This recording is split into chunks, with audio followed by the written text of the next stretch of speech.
Good morning, everyone. Clint McLaughlin here, Midwest Market Management. I've got Riley Sykart on with me here today. It is Tuesday, May 5th, Cinco de Mayo. So we're going to get rolling here on U.S. weather from a national yield perspective. Riley, we got some temperatures warming up, and certainly the wind's been blowing, so we're drying things out a little bit.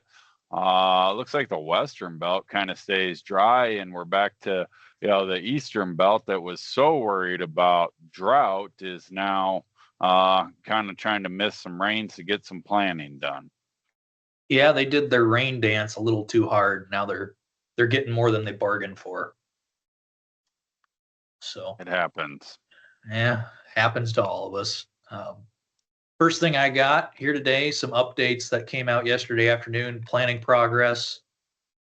Looking for corn here first, average of 34%, and yesterday we came out at 38. So overall, there are still wet regions that are behind, but a lot of places making quick progress, making up for it, and running ahead of average. So your only regions I would say to watch very closely are North Dakota, and that's not a wet thing. That's more of conditions have just been so cold that farmers are being patient.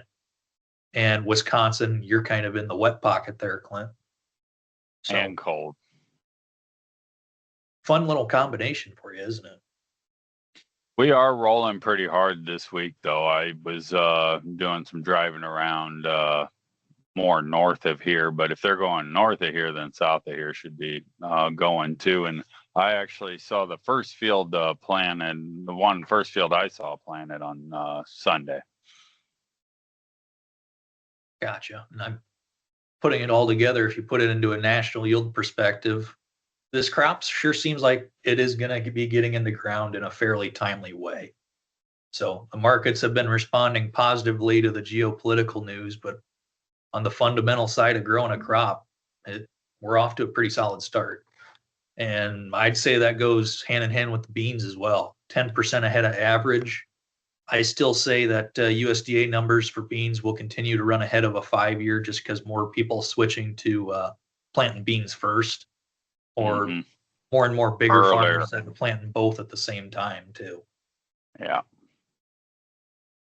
So same states to be watching up to the north, North Dakota, Wisconsin. Those are about your only states that are running behind. And the big rhyme and reason is it's cold. So one other thing to throw in here, wheat conditions did improve by 1%. Rains in Illinois, Missouri, Arkansas, Oklahoma, and Texas helped that out. So wheat's been moving pretty rapidly up and down over the last couple weeks. So seeing that, small changes, but still a change in the positive direction for growing the crop, negatively for the market. So moving ahead here, 1 to 5 day for the U.S. temperatures. Conditions still looking pretty cool. If you look to the north, North Dakota, northern half of Minnesota, Wisconsin, low to mid 50s. And during the nights, lows are getting into 30s to North Dakota even had some temperatures in the 20s over the last week. Those guys are off to a slow start, but everywhere else, we're getting enough wind and just enough heat that a lot of people are getting crops slammed into the ground this week. Rains have been taken out of the forecast, and guys are taking advantage of it. So temperatures are starting to heat up a little bit more too as we switch over to the 6 to 10 day. You can see that heat is really starting to come into effect. And that's exactly what the doctor ordered in terms of getting a crop in the ground and getting it to come out and start growing. A little bit of heat would go a long way. So seeing that is definitely not a bad thing. So looking at the last 2 weeks of rainfall, not really anything new here, guys. The east is a lot wetter and the west is drier. So the only other thing that did come was Colorado did catch some rains in wheat country last week that did have a bigger impact on that crop than some people might realize. So moving ahead here, 1 to 5 day, not a lot of rain in the forecast unless you're in the southern half of Missouri, stretching to the east through Illinois, Indiana, and Ohio. And then one other thing to mention, Clint, we brought it up before, down in the Delta where they were so dry when we were looking at drought monitor maps here 2, 3 weeks ago, they've been catching quite a bit of rains now over the last few weeks. So is that going to be making the crop already? No, but definitely helping them out down there.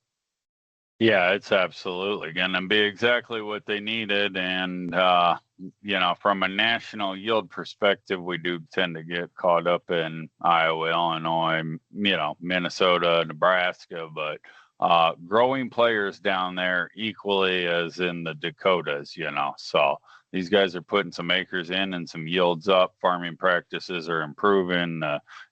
Yield histories are trending higher, and they're an important factor in the overall national yield at the end of the day. So certainly some beneficial rains for them. Yep. And moving ahead here, 6 to 10 day, that same region that was already getting some rainfall looks to stay a little bit wetter, but there doesn't look to be any significant big heavy showers coming over the next 10 days. So that could allow a lot of progress to be made unless you're in those Ohio, Indiana, and some regions of Illinois. It's going to be a struggle. But everywhere else, especially as you look to the west and even Iowa, a lot of progress will be made this week. So looking at one final map, next 2 weeks of rainfall, that just reiterates my same point. So yeah, I can't I'd really. be interested to go back and look at the maps from last year, because these were like 9 and 12-inch totals, if I remember right. Yeah, I remember we had to make a special report because some regions had 14 to 15 inches of rain over a 2-day span. They were planting corn from the duck boat.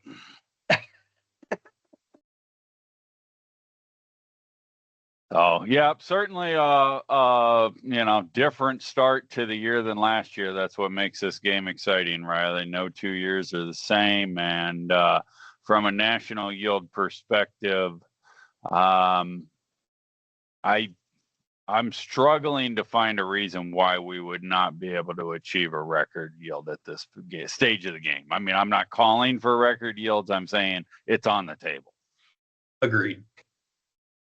10-4. All right. Well, I appreciate you putting the maps together, Riley. And again, Clint McLaughlin, Riley Sykard, Midwest Market Management. Thanks to Marcus Weather Group for providing the maps and the ability to view those from multiple different angles. So thanks again, and we'll talk to you on Thursday. This material has been prepared by a sales or trading employee or agent of Midwest Market Management and is in the nature of a solicitation. This material is not a research report prepared by of Midwest Market Management Research Department. By accepting this communication, you agree that you are an experienced user of the futures markets capable of making independent trading decisions, and agree that you are not and will not rely solely on this communication in making trading decisions. Distribution in some jurisdictions may be prohibited or restricted by law. Persons in possession of this communication indirectly should inform themselves about and observe any such prohibition or restrictions. To the extent that you have received this communication indirectly and solicitations are prohibited in your jurisdiction without registration, the market commentary in this communication should not be considered a solicitation. The risk of loss in trading futures and/or options is substantial, and each investor and/or trader must consider whether this is a suitable investment. Past performance, whether actual or indicated by simulated historical tests of strategies, is not indicative of future results. Trading advice is based on information taken from trades and statistical services and other sources that of Midwest Market Management believes are reliable. We do not guarantee that such information is accurate or complete, and it should not be relied upon as such. Trading advice reflects our good faith judgment at a specific time and is subject to change without notice. There is no guarantee that the advice we give will result in profitable trades.